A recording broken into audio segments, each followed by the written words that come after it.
Welcome to the 471st episode of the Jami Dulaney Plant-Based Wellness Podcast. My name is Jami Dulaney, and I'm your host. I'm a plant-based cardiologist and endurance athlete living in Southwest Florida. Welcome and thanks for listening. Well, you just have me tonight, so on with my rambling. I am back training. I am rehabbing my ankle still. It's getting there. A little bit more running each day. Mileage is up. Adding in some hills. So things are moving in the right direction in anticipation of towing the start line for the Cruel Jewel 50 in May. So not a whole lot of time left, but we're going to see what we can do because all of this is leading up to the big race in August, which would be the Leadville 100. So steady forward progress, the best that I can, and try not to get injured. That's kind of where we are. As far as the backyard goes, we're getting into the best time of the year, which is mango season. So little mangoes hanging on the trees. We had a little bit of wind here with the storms, so we lost some, but hoping to have some mangoes in the backyard this year. So that's pretty exciting. When drug reps come into a doctor's office and they show them the latest data on blood pressure pills, often they're looking at a 4 to 5 millimeter drop in blood pressure with the addition of a new medication. Not all that impressive. So that's why if somebody has really high blood pressure, to take it down with just medications, you often need multiple medications. But in the Journal of American Medical Association this week, they actually looked at a small group of people, 283 people, and what they did was they had them wear wearable devices so they could tell how much time they were standing during the day. And by increasing their standing 30 minutes, they saw a 4 millimeter drop in blood pressure. So just standing up helps as far as overall health. And of course, most of that standing was probably associated with moving to some degree. People just didn't stand up in one position. Some people talk about a standing desk that they have. It's certainly helpful. I'm not a huge fan. I actually have a standing desk. I'm up and I'm down, but you have to watch your posture with those sometimes. Sometimes people get into even worse postures, slumped over, leaning over, on a standing desk. But, if you have the opportunity to stand up 31 minutes at a time and ideally stand up and move an extra 31 minutes, just look what you can do with your blood pressure. We're into our walking challenge into practice for the second week, and we still have people hanging on, and we have lurkers out there that are contemplating starting to walk. Some are starting to walk, but just haven't got the courage to post anything yet. Not quite ready to commit, but they're doing it on their own, so that's good. I am trying to write a weekly blog, or almost a daily blog during this challenge, and you can get that for free by going over to drdulaney.com and signing up for our newsletter. And we'll get the daily blog as well. I talk about the health benefits of walking and some uses as far as my walks in the morning and my take on movement in general. So if you'd like to have a little short read every morning from me, go on over and sign up for the newsletter. We'd love to have you. While you're there, you can, think about signing up for even more. If you want to get access to our entire website, just for $25 a month, you get access to our mobility classes online. You get access to all our recipes and nutrition lectures as well. But, if you just want to hear from a little bit more, dip your foot in the water, go on over and take a look. DOCTORDULANEY.com. If you are a golfer or look at the news at all, you will know that this is the weekend of the Masters, which is one of the major golf tournaments in the United States held at Augusta National Park. And the winner gets a green jacket. The winner gets to actually, the previous year's winner, I think how it is, gets to pick the dinner for the night before. But it's a beautiful golf course, and if you're a golfer, you would only dream of playing on that immaculately kept golf course. Unfortunately, I don't believe they allow women to play on it, which has always been a sticky point for me, but nevertheless, it's a beautiful golf course and some beautiful golfing traditions. Today was the kickoff ceremony for, I guess it should be the tee-off ceremony, and Three icons were there: Gary Player, Jack Nicklaus, and Tom Watson. I grew up watching them play. I know it dates me. I'm 61 years old. But Gary Player from South Africa, Jack Nicklaus, and of course there was Arnold Palmer and Lee Trevino, and then Tom Watson was one of the younger guys coming up, and there was always a debate who was actually the best golfer. Of course, Jack won more tournaments, but Gary Player probably has the most longevity in the course. He's 88 years old, and it is worth your time to go over to YouTube and look at the Masters Open ceremony and watch Gary Player, Jack Nicklaus, and Tom Watson stroll into the first tee and take their first tee shot. Gary Player still looks like he could line up. He looks just about as fit as he did when he was playing. Jack Nicklaus could barely make it to the tee, barely could get his tee in the ground. Obviously he could hit a golf ball probably from a rocking chair if need be, and did that. And Tom Watson was somewhere in the middle. Certainly looked a little haggard, but still had a pretty good golf swing to it. It's well known that Gary Player has always been what the golf community would call a fitness nut. Gary's an outlier. He is predominantly vegetarian. I think for many, many years there was some rumors about him being vegan, but he'll claim vegetarian. He does sit-ups and push-ups every day, does weights, does yoga. He focuses on a positive mental attitude and enjoying the company of others. If this sounds like a blue zoner, you're right. And he has a strict nutrition policy in that he eats a little bit less than he wants, kind of does the push-away method, so eats a little less than he needs. And I saw some comments about, well, that could lead to bad things if you're not getting enough nutrients and such. But it's kind of humorous that if you looked at the three get up there, Gary Player was the one that looked good. And just spry, put his tee down, took a big swing down the middle, kicked his leg up like he did in true fashion, like he used to, and went on about it and was very spry, where the other two looked like they could go back to the nursing home in some respects. I grew up golfing with my father and have some very, very fond memories of golf. When I look back, what did I like the most? Probably being with my dad and his buddies. But I always loved the golf swing. And to just show you how much of an outlier, which is a very probably nice way of saying how much of a nerd I am, I love the golf swing. And I can remember reading books on the physics of the golf swing, and I could mock the golf swings of Arnold Palmer and Jack Nicklaus, and I wanted to swing more like Gary Player or Freddie Couples, who I thought had the perfect golf swing. There was a guy, Bernard Longer, that also was very much, and actually that was the book I wrote, Into the Physics of the Golf Swing. But I was an outlier even back then. I enjoyed golfing with my dad and his buddies much more than I enjoyed golfing with women in the state tournaments. I found the guys much more fun to be around. I was an outlier from the beginning. I was left-handed. I used my dad's clubs, so I didn't want anything to do with the inferior women's club of the day, so I always hit men's golf clubs. And I hung out more on the golf course than I did the swimming pool. But as I got older and could pay for my own golf, I started to see it in a different light. I started to see it more as a drinking game, in a game of the privileged to overindulge. The 19th hole was full of overindulgence in liquor and fatty foods, big orders, and people just didn't look all that healthy.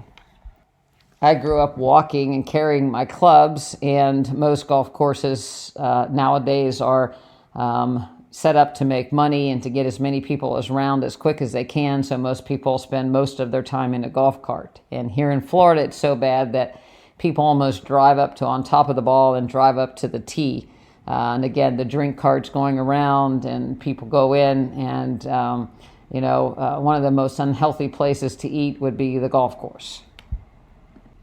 And I've had a couple conferences that we rented the golf course dining hall for our lectures, and used their chef or brought in a chef. And I've been in those kitchens, and it is full of cheap condiments, high salt food, high oily food, everything to make people happy without regards to health. So high salt, high fat is really the predominant food that you're going to get at the golf course.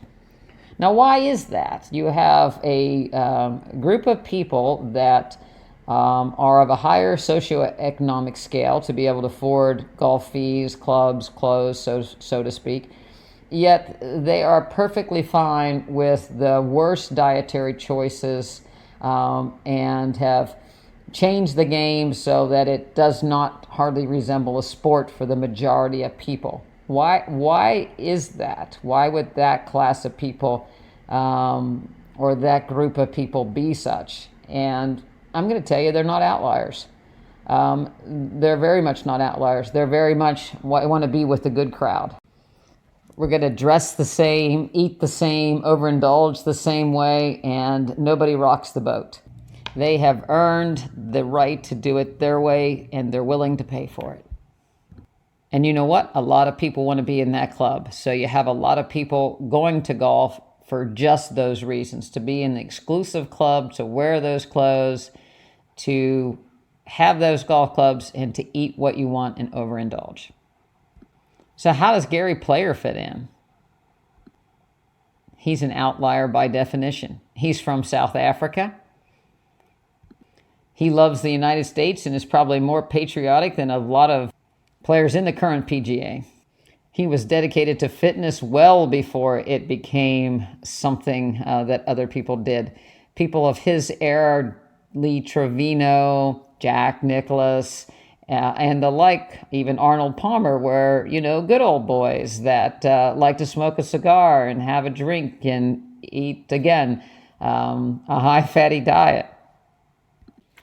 Gary Player was a small guy from South Africa, probably had to work a little bit harder to get the respect of the golfing community, but he certainly got it.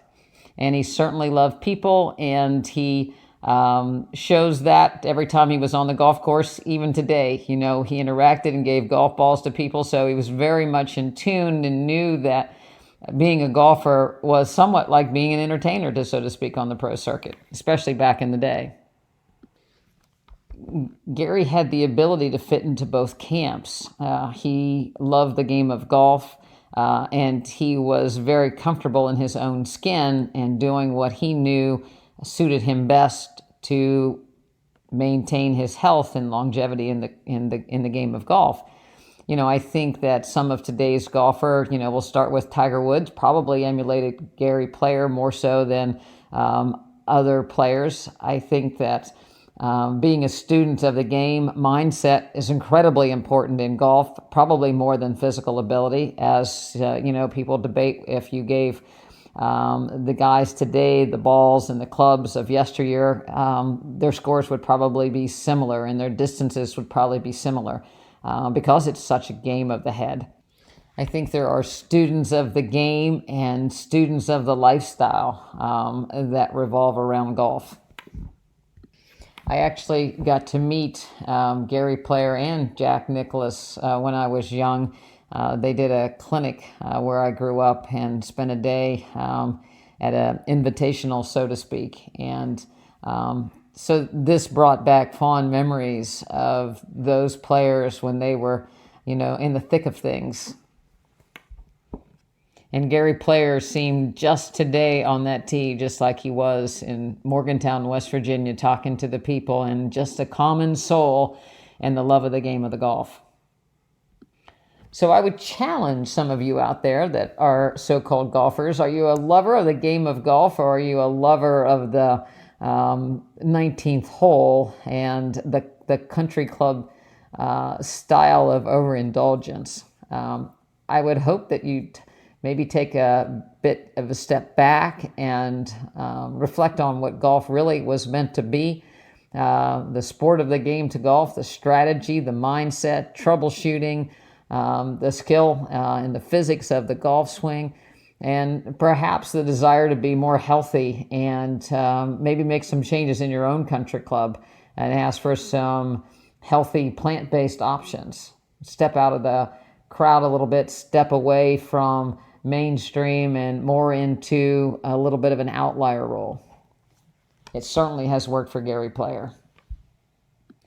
Golf's taught me a lot about life. I think that's kind of, it has a little bit to do with ultra running as well.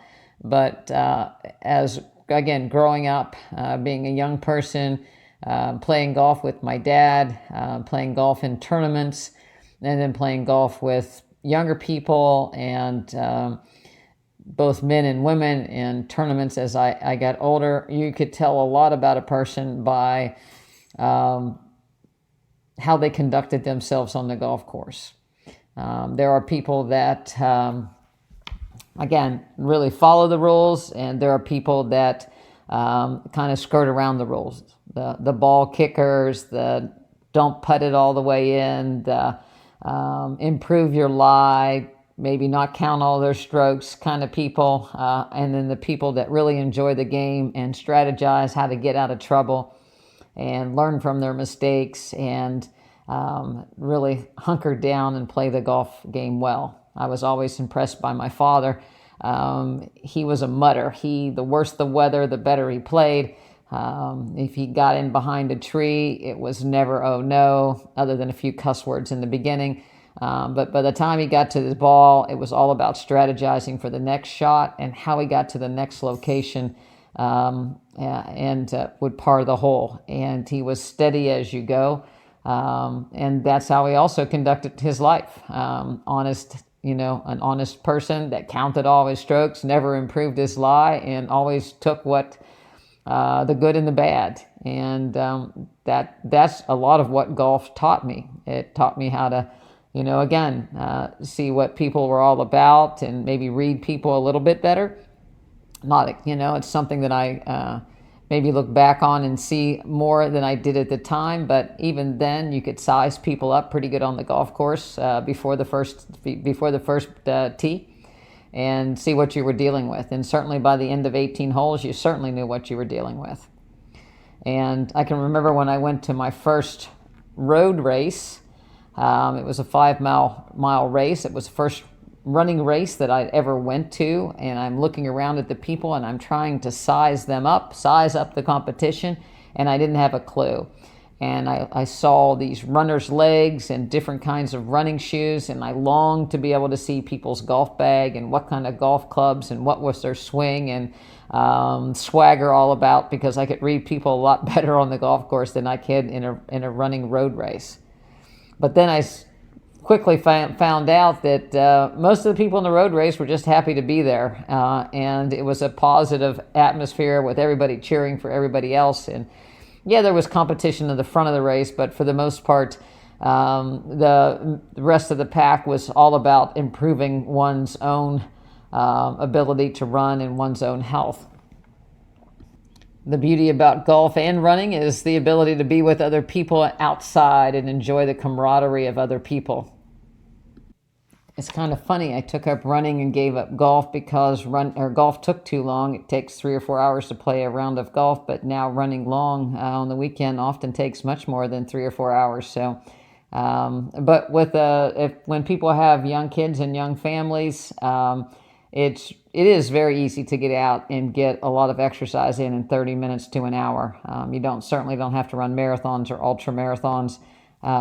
But it's something that the whole family can go to and enjoy, and it's probably more of a family inclusive for the most part, especially at a young age. Although my dad used to say that was his babysitting job, was taking me golfing when I was, probably between 10 and 16, I golfed with him. So, and it was a family affair for us. We traveled together as a family and family group, other families and golfing vacations. So my parents made it a family sport more than an exclusive country club sport where I was left behind and they went out and did their thing. So, again, I think that, to each you can make the best out of both worlds. And, certainly Gary Player certainly has. Again, I would just love to see people in golf be a little bit more health conscious in the majority of the sports as opposed to the upper, 10%. I haven't seen much from my carnivore friends online other than one person posted that they were having to give up the carnivore diet because of their heart attack and their high cholesterol. I've never seen that from a plant-based person posting that they had to give up being plant-based. I've seen people say that they're no longer vegan because they were too skinny and felt weak and woozy, but most of that is basically they were just tired of eating plant-based. Certainly people don't become weak and woozy eating very healthy fruits and vegetables and whole grains. I did see a bit of an argument on stevia, artificial sweetener that's in colas, and is it good or is it bad? Does it affect the gut microbiome? Some people say that it does. The question is, does it make you healthier? No. Yes, it comes from a plant, but it's processed. Why do we need that kind of stuff in our diet? Is it going to make you healthier? No. I do think that some of the artificial sweeteners don't satisfy the sweets craving and maybe drive people for more sweets, where fruits tend to satisfy the sweet craving over time. I always use myself as an example. I had a terrible sweet tooth before I was plant-based.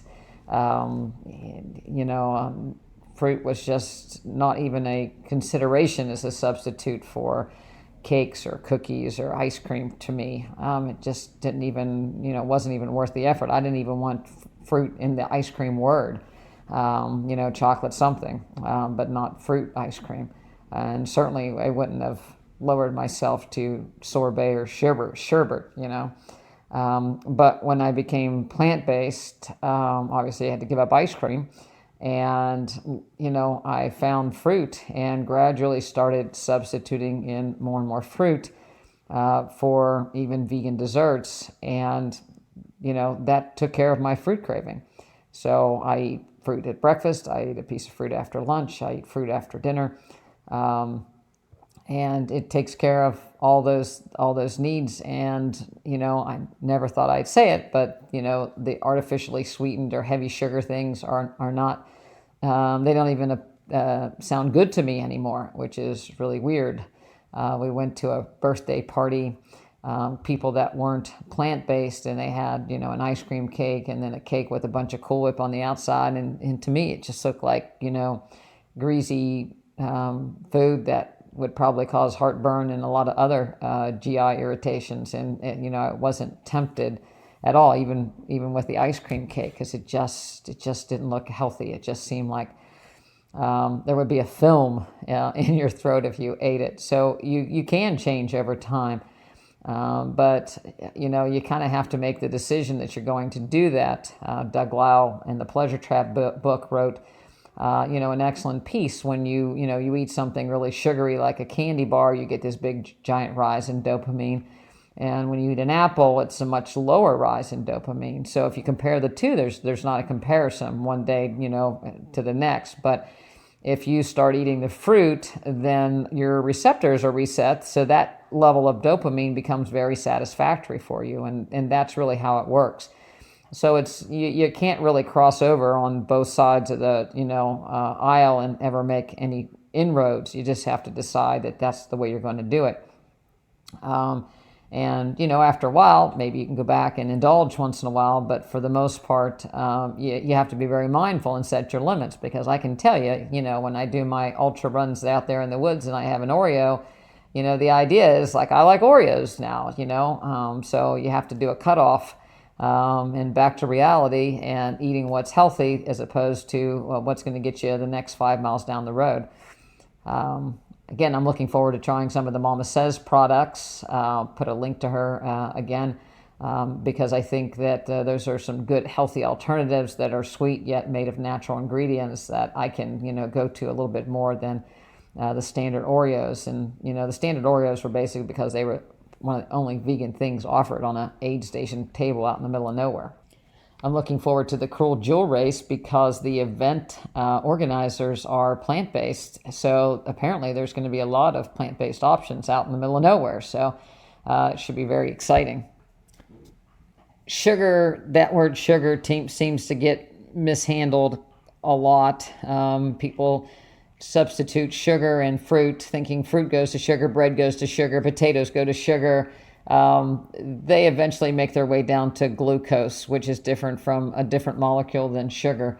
And it's not just the sugar that you're going for, it's the other nutrients. So fruit has fiber, fruit has vitamins and antioxidants and phytonutrients, where table sugar does not. It has calories. Fruit has calories. Sugar has calories. Potato has vitamin C, potassium, again, antioxidants. You could eat white potatoes and live just fine. You could not live on table sugar. So people get very, very confused about sugar versus carbohydrates and things that ultimately break down to glucose, as does sugar. And it's a fine line. So no, I'm not for eating a bunch of sugar-laden products, sugary cereals and the like, but I'm certainly not going to shy away from fruit. And I've never told anybody to shy away from fruit, other than the fact that, caloric intake, energy intake does have to match your energy needs. So a 5-foot person needs a lot less energy than a 6-foot person. And fruit has energy, just like every other thing has energy in it. So, and when I say energy, I mean calories. So that's where the only distinction comes. But I don't tell anyone not to eat fruit. Sometimes those words are put in my mouth or people say, well, I don't want to eat that because it's sugary, yet they'll eat something else that's much, much worse for them. So, again, nobody ever got in trouble eating fruit. Regardless if you're walking, running, golfing, playing tennis, I hope you get outside and do something this coming weekend.